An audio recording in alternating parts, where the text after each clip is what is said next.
The message came in while I was teaching my cooking class at the community center. My phone buzzed, and when I looked down, there it was. I'm leaving you for my 21-year-old girlfriend. I'm moving to Florida. Already emptied our joint account.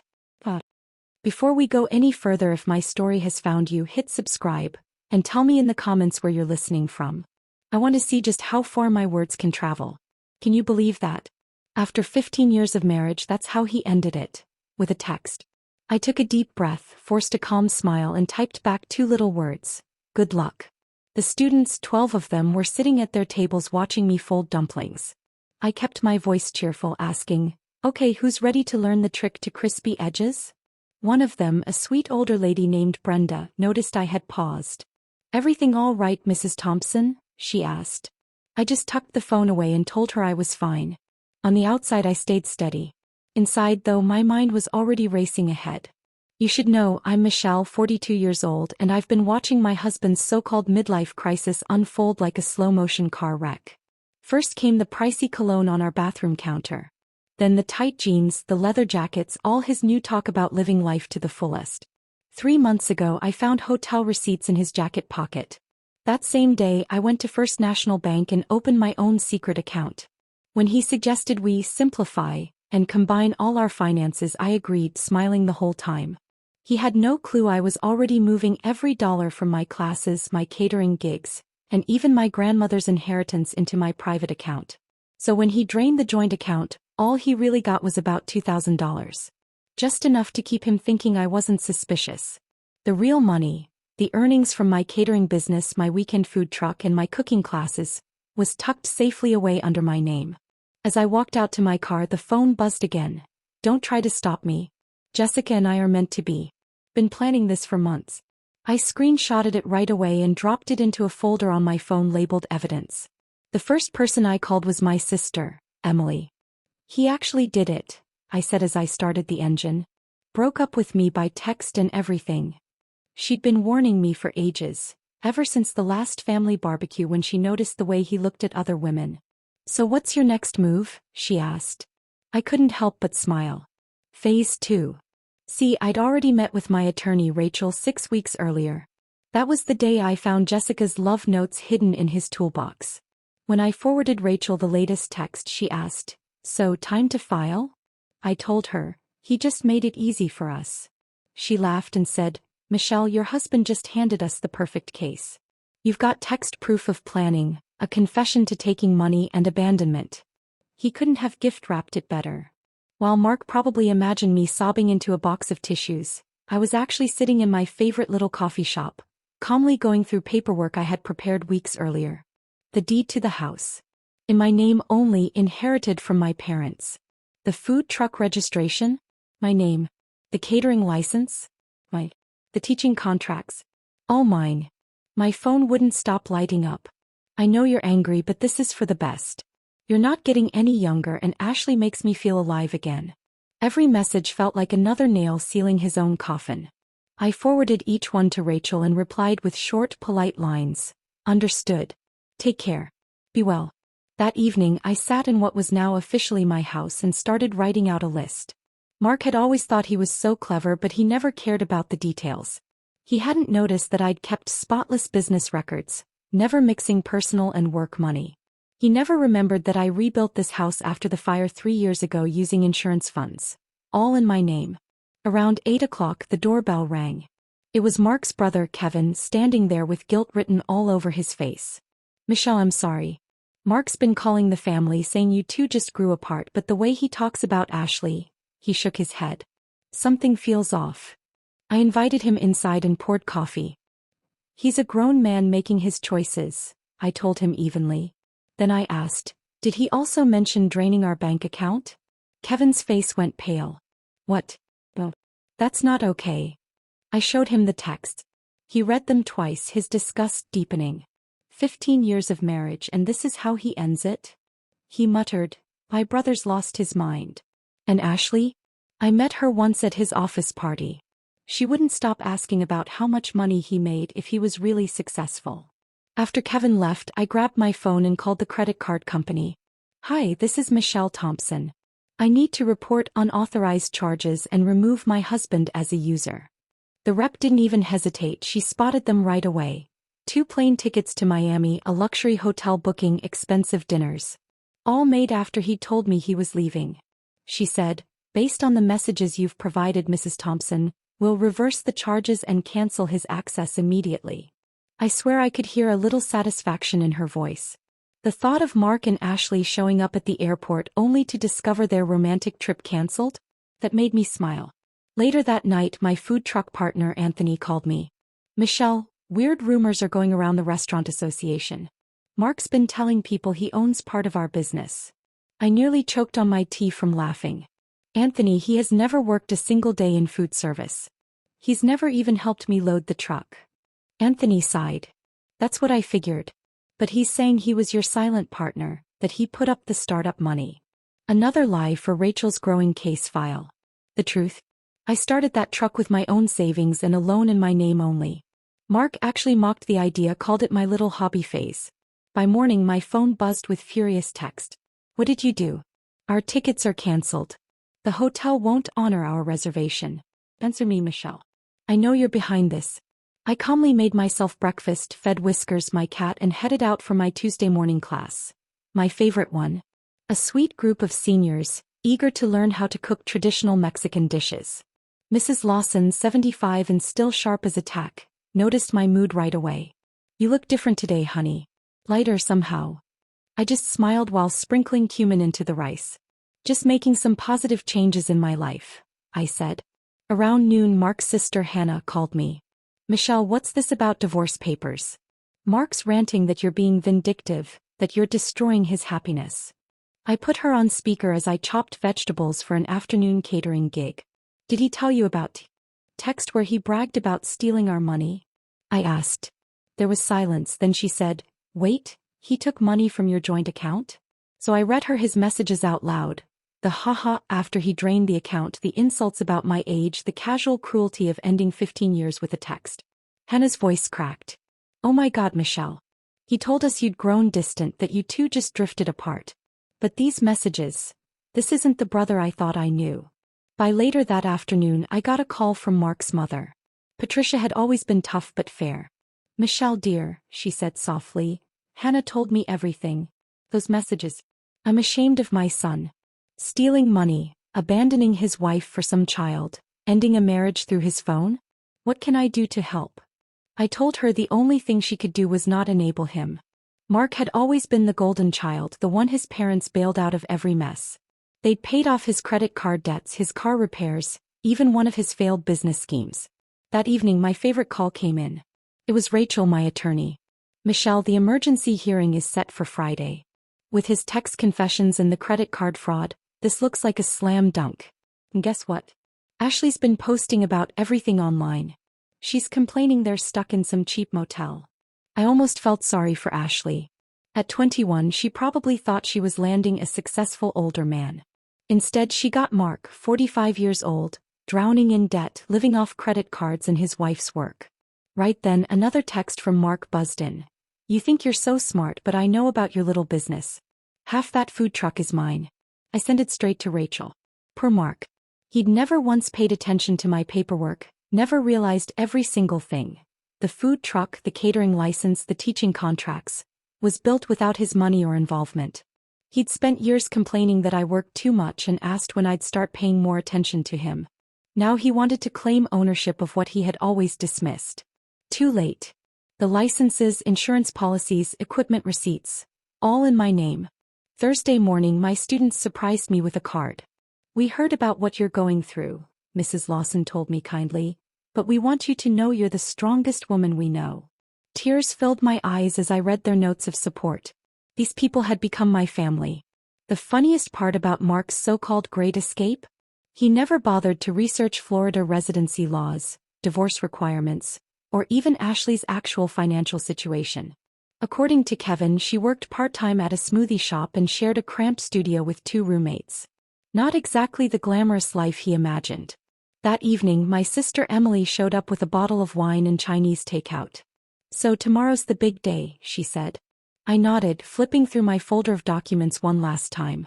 15 years of marriage reduced to a stack of papers, text messages and receipts. You know what's crazy? I told her. If Mark had just sat down and talked to me, maybe we could have worked things out. Counseling, maybe a trial separation. But no, he chose the most cruel, humiliating way possible. My sister Emily lifted her glass that night and said, "His loss. You're about to be free." Friday morning, the courthouse felt more like a stage for Mark's big finale. He strutted in wearing his new young guy costume. Ripped jeans, a loud graphic tee, sneakers that probably cost more than my monthly groceries. Ashley waited outside, tugging at her too fancy outfit that looked way out of place for a courthouse visit. Rachel, my attorney, was all business. "Michelle, just stay calm. Let the evidence do the talking." The judge, a sharp woman in her 60s, scanned our paperwork with raised eyebrows. Mark's lawyer, clearly someone he'd hired in a panic, fumbled with his stack of papers. "Your Honor," Rachel began. Mr. Thompson admitted through text messages that he deliberately drained marital assets and used shared credit cards to fund a vacation with his girlfriend. We have clear evidence of his deception and financial misconduct. Mark's lawyer tried to sound confident. My client just wanted to start over. The marriage had been crumbling for months. The judge cut him off, unimpressed.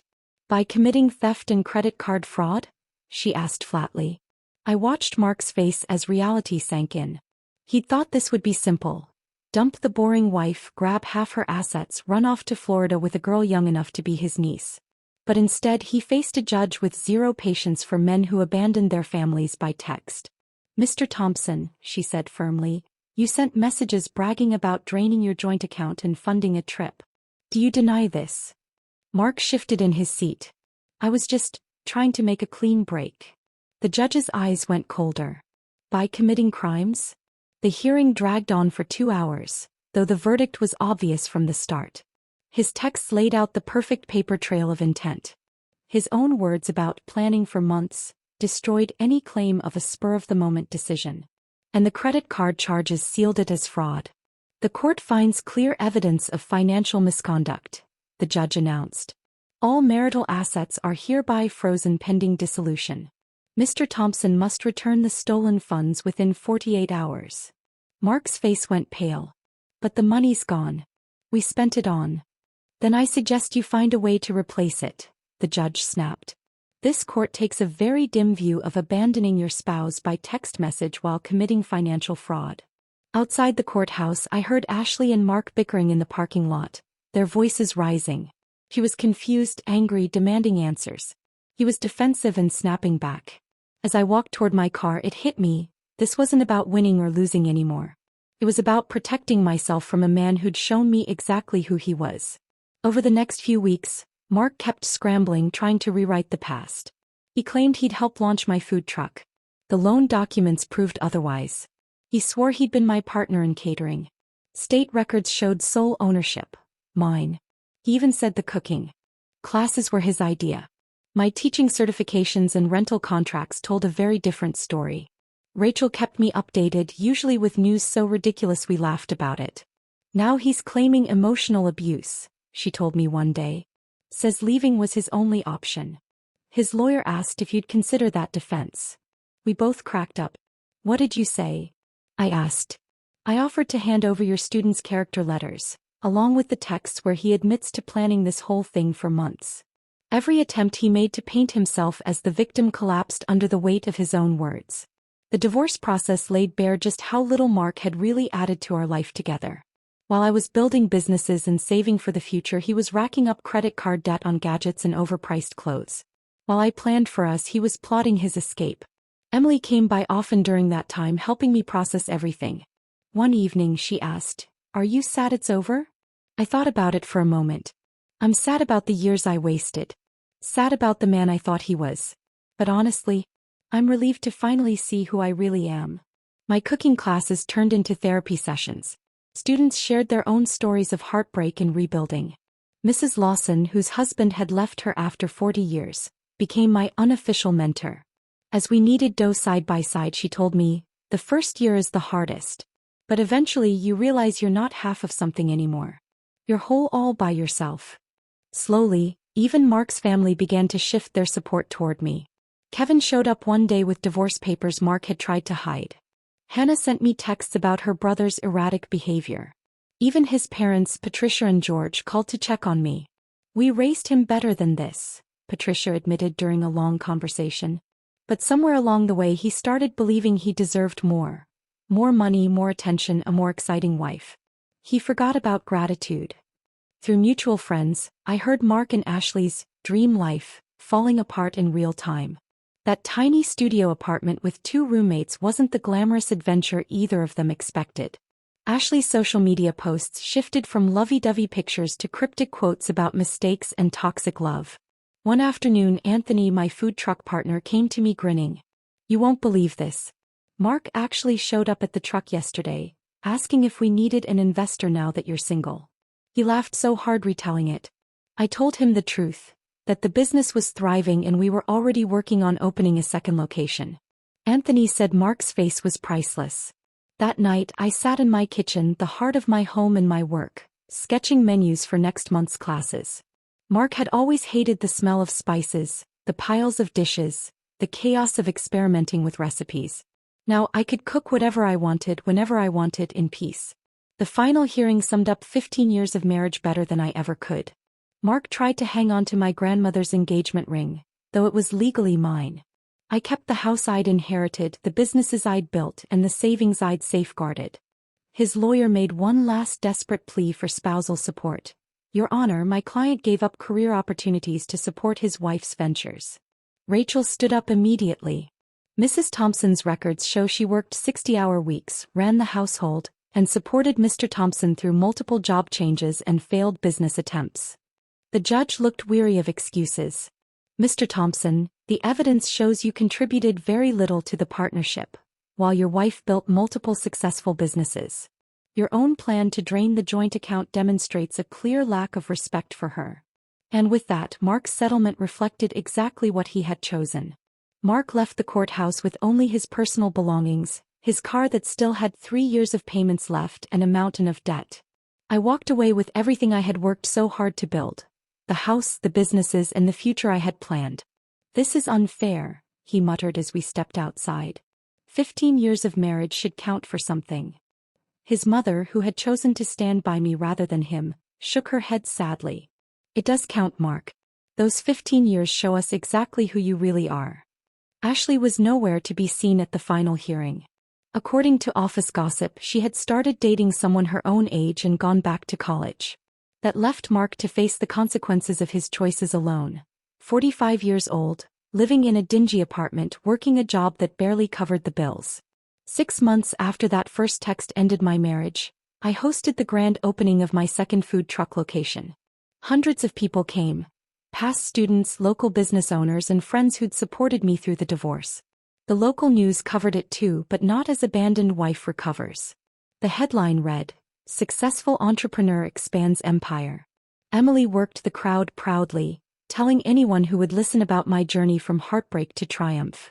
"She took her husband's worst mistake," Emily told a reporter, "and turned it into her greatest opportunity." I just smiled watching my team serve food to happy customers. At one point I noticed Mark's old car creeping by. He slowed down, staring at the crowd, the cameras, the banner celebrating my expansion. For a brief second our eyes met through the window, and I felt nothing but peace. His betrayal had freed me to become the woman I was always meant to be. From there the business grew beyond my wildest dreams. I hired 6 employees, opened a small restaurant, and even began offering franchise opportunities to other aspiring food entrepreneurs. What Mark had mocked as my little cooking hobby blossomed into a thriving business empire worth more than he'd ever make in a lifetime. Nearly a year later, Ashley reached out to me. She wanted to meet for coffee. She looked worn down, older than her 22 years. "I wanted to apologize," she said quietly. "I thought I was saving him from an unhappy marriage. I believed everything he told me about you being cold and controlling." I shook my head gently. "Ashley, it was never about you or me. He was just looking for someone to blame for his unhappiness. He never learned how to be grateful for what he had." She nodded, sighing. "I learned that lesson the hard way."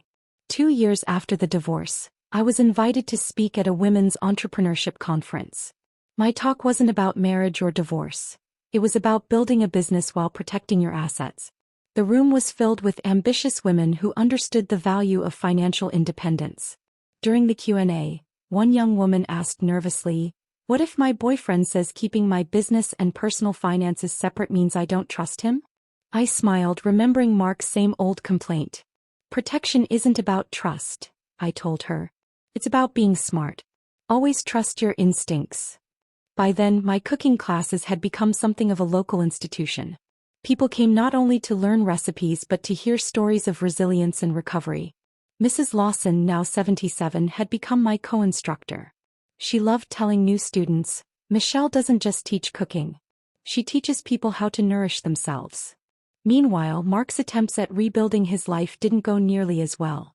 According to his brother Kevin, he tried every dating app he could, but most women weren't interested in a middle-aged man with a reputation for debt, dishonesty, and abandoning his wife. Mark's social media posts about being young at heart started to sound more desperate with each passing month. He even tried launching his own food delivery business, one that directly competed with my restaurants. It collapsed in less than 6 months. Poor planning, no funding, no strategy. Kevin later told me Mark had gone back to his parents asking for money, but this time they refused. They'd finally learned not to enable his bad decisions. The last update came from an unexpected place. Patricia, his mother, had become one of my regular customers at the restaurant. One afternoon over lunch, she said, "He asked me to talk to you. Wants to know if you'd ever consider reconciliation." I put down my fork and looked at her, the woman who had raised the man who once tried to destroy me. "Patricia, what do you think I should do?" She stayed quiet for a long moment, then finally shook her head. "Michelle, my son showed you exactly who he is when things got hard. People don't change unless they truly want to. And Mark still believes he's the victim in all this." Her words confirmed what I already knew. That text message hadn't just ended my marriage. It had revealed his true character. A man who could plan betrayal for months, drain our account, and abandon his wife over text wasn't someone who had learned a single thing. 3 years later, I got an invitation to my nephew's wedding, Kevin's son. At first I wasn't sure about going, but Kevin personally called and said, "You're still family to us. Mark's choices don't change that." So I went. At the reception, I sat with Kevin's family, laughing and celebrating new beginnings. Across the room, Mark sat alone at a corner table.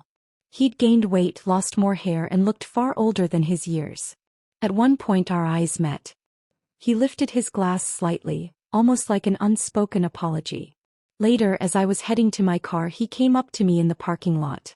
"Michelle," he said quietly, "I just wanted to say, I was wrong. About everything. I threw away the best thing in my life." I looked at the man who'd once promised to love me, the man who ended our marriage with a haha in a text. "Mark," I said gently, "I truly hope you find happiness. I really do. Just not with me." Driving home that night, I thought about the journey from that cruel message to this moment of closure. His betrayal had been the spark that lit my strength. The thing meant to break me had shown me exactly what I was capable of. Since then, my world had grown beyond what I ever dreamed. I now owned 3 food trucks, 2 restaurants, and a catering company that handled corporate events all across the state. My cooking classes had expanded into a full culinary school, where I trained other women to launch their own food businesses. I even wrote a cookbook that became a regional bestseller. None of it would have happened if he hadn't hit send on that message. In trying to destroy me, Mark had unknowingly set me free. Emily always jokes that he did me the biggest favor of his life by walking out. "Think about it," she says. "You could still be stuck supporting his dreams while he ignored yours." And she's right. His selfishness became my liberation. Now the young women who work in my restaurants often ask about my past, curious about how I rebuilt after betrayal. And I tell them the truth. Sometimes the end of one story is the beginning of your real one. The hardest part, I often told young women, wasn't the divorce itself. It was realizing I'd spent years making myself smaller, bending myself into shapes that fit a man who never really valued my contributions. I even kept Mark's original text message framed in my office. Not as a reminder of pain, but as proof of how far I'd come. Right below it, I hung a photo from my most recent restaurant opening, surrounded by employees who had become like family. That contrast told the whole story better than words ever could. 5 years after that text, I was on the cover of Regional Business magazine, honored as Entrepreneur of the Year. The article celebrated my journey from cooking instructor to business owner, shining a light on my mission to hire and train other women in the food industry. They only asked about my divorce briefly. That experience taught me one thing, I told the interviewer. Protect what you build. Not because you don't trust people, but because you owe it to yourself to be prepared for anything. In print, Mark appeared only as a footnote, her former spouse. That was all he was now. My nephew's wife, inspired by my model, opened her own bakery using the principles I'd shared: financial separation, gradual growth, independence. Watching her succeed reminded me that Mark's betrayal hadn't just changed my life. It created ripples that helped other women too. In just 2 years, my culinary school had trained more than 200 students, many of whom launched their own food businesses. Together, we built a network of women entrepreneurs who supported each other's success. Mrs. Lawson, now 80 years old, still taught classes at the school. At our 5-year anniversary celebration, she pulled me aside and said, "You know what I love most about this place? It's not just about food. You've created a space where people learn they're capable of more than they ever imagined." Her words captured exactly what I had always hoped to build. Even Patricia, Mark's mother, had become one of my most loyal customers and an unofficial ambassador. She brought friends, hosted family dinners, and spoke proudly about everything I'd accomplished. Her presence was like a bridge between my past and present, and her support meant more than she knew. The final chapter of my story with Mark came 6 years after that text. Kevin called with news. Mark had suffered a heart attack and was in the hospital. "He's asking for you," Kevin said gently. I told him I'd call, "but I understand if you don't want to come." I sat with that request for hours. Part of me felt the pull of our history, 15 years of marriage that once upon a time had meant something. But a larger part of me knew that chapter had closed long ago. We were no longer the same people. Instead of visiting, I sent flowers with a simple card. "Wishing you a full recovery, Michelle." Later, Kevin told me Mark had cried when he read it. He understood that my gesture came from a place of peace, not longing. That moment felt like the final period at the end of our story. I had traveled from devastation to strength, from betrayal to wisdom, from anger to peace. That cruel text meant to break me had instead set me free. It had forced me to stop shrinking, to step into the life I was meant to live. Today, my business empire continues to grow. Investors have even approached me about taking the brand national. But I've chosen to expand carefully, keeping that personal, local connection. Because success to me isn't just about profit. It's about building something that lasts, something that nourishes not just the body but the spirit. Each new restaurant I opened gave me the chance to hire more women, teach more skills, and create more opportunities for independence. The cooking classes had grown into something almost magical, part culinary school, part therapy, part business incubator. Students came to learn recipes but left with confidence, friendships, and often the courage to start something of their own. 7 years after Mark's cruel text, I was invited back to the same community center where I'd first read it. The little kitchen where I once folded dumplings now hosted my advanced entrepreneurship classes for women starting food businesses. Standing at the front of that room, I looked out at all those aspiring entrepreneurs and shared the truth Mark had never understood. Success isn't about waiting for someone to support your dreams. It's about believing in yourself enough to build them whether anyone else believes in you or not. A young woman in the front raised her hand. "What if your family thinks you're being too ambitious?" I smiled, remembering all of Mark's complaints about my work obsession. "Then you're probably on the right track," I said. As we talked, I realized how many women shared the same struggles. Partners who minimized them, families that chose comfort over growth, inner voices whispering they weren't enough. The biggest lesson I learned, I told them, wasn't about business or money. It was about trusting my own judgment. When someone shows you who they are, believe them the first time.